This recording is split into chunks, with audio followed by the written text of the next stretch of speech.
Friends, national kidney foundation की एक report के अनुसार दुनिया भर में 10% से भी ज़्यादा लोग किडनी की बीमारी से ग्रसित हैं, जिसका सिंपल सरल मतलब यह है कि दुनिया में करोड़ों लोगों को किडनी की बीमारी है और उसमें से कई लाख लोगों की मौत हो जाती है अगर वो सही तरीके से किडनी की बीमारी का ट्रीटमेंट न लें तो। मैं doctor Sumit Srivastava, Life Bliss, आज आपको क्रॉनिक किडनी डिसीज या किडनी की बीमारी के बारे में आसान शब्दों में जानकारी दूंगा, जिनकी मदद से आपके मन में बहुत सारी किडनी रिलेटेड डाउट्स क्लियर हो सकेंगे और इस भयंकर बीमारी से आप लड़ पाएंगे। सीकेडी या किडनी की बीमारी में किडनी का फंक्शन ग्रेजुअली कम होने लगता है।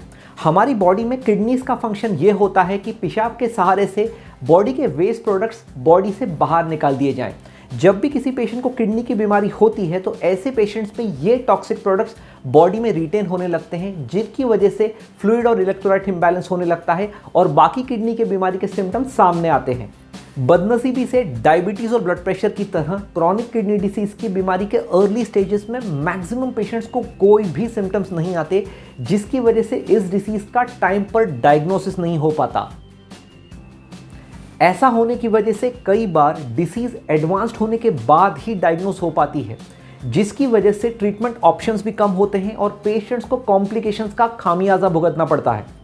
जान लेते हैं कुछ सिम्टम्स के बारे में जिनके होने पर किडनी की बीमारी होने का अंदाज़ा लगाया जा सकता है।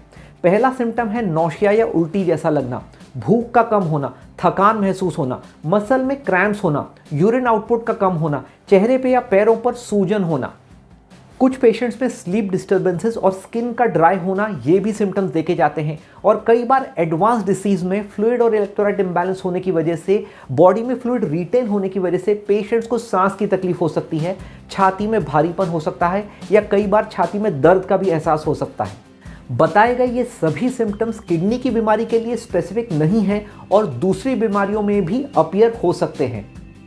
तो हमें यह समझना ज़रूरी है कि हमें ऐसे सिम्टम्स अपीयर होने पर क्या करना चाहिए। अगर हम ऐसी कोई भी कंडीशन से सफ़र कर रहे हैं जिसकी वजह से किडनी का कॉम्प्लिकेशंस हो सकता है, तो ऐसे सिम्टम्स अपीयर होने पर हमें हमारे डॉक्टर को तुरंत कांटेक्ट करना ज़रूरी है और वो डॉक्टर कुछ स्पेसिफिक ब्लड टेस्ट या डायग्नोस्टिक टेस्ट करके पता करते हैं कि हमें किडनी की बीमारी है या नहीं।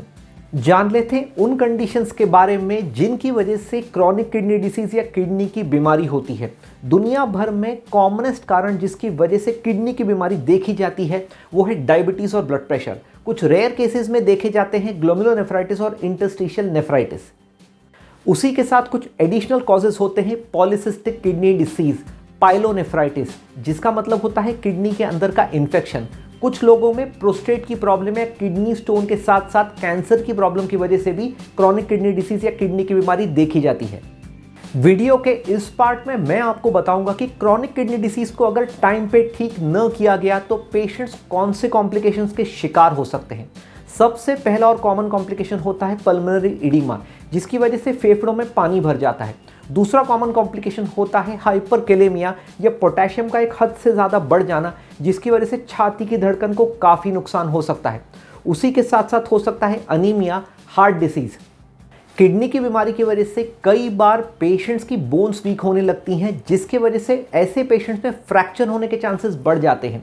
उसी के साथ साथ कई बार पेशेंट्स को सेक्सुअल डिस्फंक्शन भी हो सकता है और कई बार इम्यूनिटी लो होने की वजह से ऐसे पेशेंट्स बहुत सारे बड़े इन्फेक्शंस के शिकार हो जाते हैं।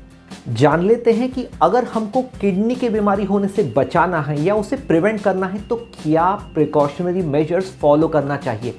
सबसे पहला है to maintain a right weight. दूसरी इंपॉर्टेंट चीज़ है to avoid smoking and alcohol. तीसरी इंपॉर्टेंट चीज़ है कि हमारी डायबिटीज़ और ब्लड प्रेशर का सही तरीके से ट्रीटमेंट और फॉलोअप किया जाए। और आखिरी इंपॉर्टेंट इंस्ट्रक्शन है अननेसेसरी और unwarranted pain killers, specially NSAID group की मेडिसिन का यूज़ ना करें। जान लेते हैं कि क्रॉनिक किडनी डिसीज का डायग्नोसिस कैसे कर सकते हैं। डॉक्टर की विजिट पर जाने के बाद एक अच्छी क्लिनिकल हिस्ट्री और एग्जामिनेशन के साथ साथ कुछ स्पेसिफिक ब्लड टेस्ट करने की सलाह दी जाती है, जिसमें रूटीन टेस्ट के साथ रीनल फंक्शन टेस्ट करा जाता है, जिसमें क्रिएटिनिन, इलेक्ट्रोलाइट्स और बाकी केमिकल्स चेक किए जाते हैं। उसी के साथ साथ यूरिन रूटीन, यूरिन माइक्रोएल्बुमिन और एक 24 आवर यूरिन एल्बुमिन टेस्ट करने की सलाह दी जाती है। उसी के साथ साथ रेडियोलॉजिकल इमेजिंग में सोनोग्राफी, सीटी स्कैन और कुछ पेशेंट्स में रीनल स्कैन करने की सलाह दी जाती है। और कुछ स्पेसिफिक कैटेगरी के पेशेंट्स में रीनल बायोप्सी की जाती है, जिसमें एग्जैक्टली पता पड़ जाता है कि किडनी का बीमारी का कारण क्या है। अब हम बात करेंगे क्रॉनिक किडनी डिसीज के ट्रीटमेंट के बारे में। क्रॉनिक किडनी डिसीज का ट्रीटमेंट होता है dependent on the treatment of cause. जैसे कि अगर पेशेंट्स को ब्लड प्रेशर या डायबिटीज़ की वजह से किडनी की बीमारी हुई है तो ऐसे पेशेंट्स में कुछ स्पेसिफिक मेडिसिन यूज़ की जाती हैं जो कि किडनी व्यू पॉइंट से पूरी तरीके से सेफ हैं। सेकेंड इंपॉर्टेंट ट्रीटमेंट होता है डायरेटिक्स या ऐसी मेडिसिन जो शरीर से एक्सेस स्वेलिंग यूरिन के सहारे से फ्लूइड निकाल के कम कर देती हैं। तीसरा इंपॉर्टेंट ट्रीटमेंट होता है अनीमिया को लेकर। किडनी के मैक्सिमम पेशेंट्स में हीमोग्लोबिन कम होने की वजह से इंजेक्शन ईपीओ या एरिथ्रोपोएटिन लेने की सलाह दी जाती है। क्रॉनिक किडनी डिसीज के मैक्सिमम पेशेंट्स में कोलेस्ट्रॉल ज़्यादा मात्रा में देखा जाता है, इसीलिए ऐसे पेशेंट्स को स्टैटिन्स नामक दवा दी जाती है जो कि कोलेस्ट्रॉल लेवल को कम करती है। उसी के साथ साथ कई बार पेशेंट्स को कैल्शियम, विटामिन B12 और फोलिक एसिड के सप्लीमेंट्स दिए जाते हैं और सभी पेशेंट्स को सलाह दी जाती है कि वो लो प्रोटीन और लो पोटेशियम डाइट लें। एडवांस किडनी डिसीज में कई बार ये कंजर्वेटिव मेजर से रिस्पॉन्स नहीं मिलता, तो ऐसे पेशेंट्स में 2 एडिशनल ट्रीटमेंट सजेस्ट किए जाते हैं, वो है डायलिसिस और किडनी ट्रांसप्लांट। फ्रेंड्स, डायलिसिस इस शब्द को सुनते ही मैक्सिमम लोगों के पैरों के तले से ज़मीन खिसक जाती है, क्योंकि बदनसीबी से डायलिसिस के बारे में मैक्सिमम लोगों के मन में काफ़ी सारी मिथ्स और भ्रांतियां हैं, जिसकी वजह से मैक्सिमम लोगों के मन में एक डर बैठा हुआ है। डायलिसिस एक इजीली अवेलेबल, यूनिवर्सली एक्सेप्टेड और कंप्लीटली सेफ प्रोसीजर है जो कि किडनी के पेशेंट्स में कॉम्प्लिकेशंस के साथ साथ जान बचाने में काफ़ी मदद करता है। जैसे कि मैंने आपको वीडियो के पहले पार्ट में बताया था, किडनी फंक्शन अप्रोप्रिएट न होने पर क्रॉनिक किडनी डिसीज के पेशेंट्स में वेस्ट प्रोडक्ट्स बॉडी में अक्यूमुलेट होते हैं। डायलिसिस एक ऐसा प्रोसीजर है जो हमारी बॉडी से वेस्ट प्रोडक्ट्स बाहर निकालने में मदद करता है। किडनी ट्रांसप्लांट भी एक प्रोसीजर है जो कुछ स्पेसिफिक पेशेंट्स में यूज़ किया जाता है। इस प्रोसीजर में डिसीज किडनी को हटाकर एक हेल्दी किडनी पेशेंट की बॉडी में ट्रांसप्लांट की जाती है। फ्रेंड्स, क्रॉनिक किडनी डिसीज के बहुत सारे पेशेंट्स को लाइफ में चैलेंजेस का सामना करना पड़ता है, जैसे कि एक स्पेसिफिक डाइट फॉलो करना, लंबी मेडिसिन की लिस्ट को अपनाना। उसी के साथ साथ कुछ पेशेंट्स को डायलिसिस तक करने की नौबत आ सकती है। तो ऐसे वक्त ऐसे पेशेंट्स को अगर एक अच्छा फैमिली और सोशल सपोर्ट हो तो वो ये सभी चैलेंजेस को हेड ऑन ले सकते हैं।